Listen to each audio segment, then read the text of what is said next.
Hi there everyone, this is your friend Jack, and then in this tutorial video we will create a simple number palindrome in Python programming language. Before we start, I would like to say thank you so much to all my subscribers in my channel. Thank you for watching, your support.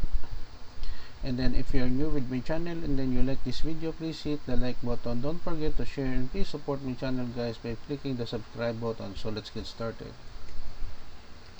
We have here a series of comments on the top.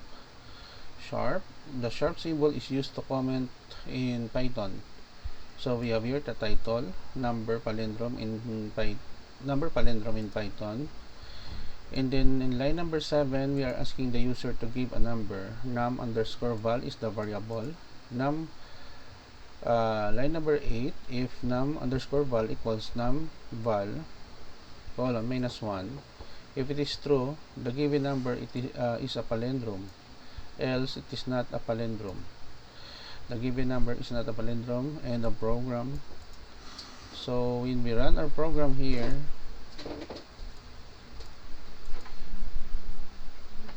number palindrome in Python, enter a number. Let's say we have 567. The given number 567 is not a palindrome and a program. Another example, let's say 747, enter a number. The given number 747 is a palindrome and a program.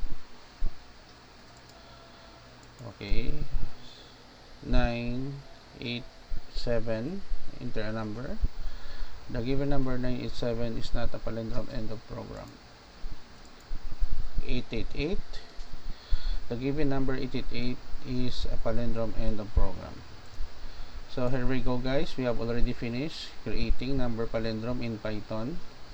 I will put a link in the description below where you can download the complete source code for free in my two websites. Thank you so much for watching. If you have some questions, clarification, leave it in the comment section of this video tutorial.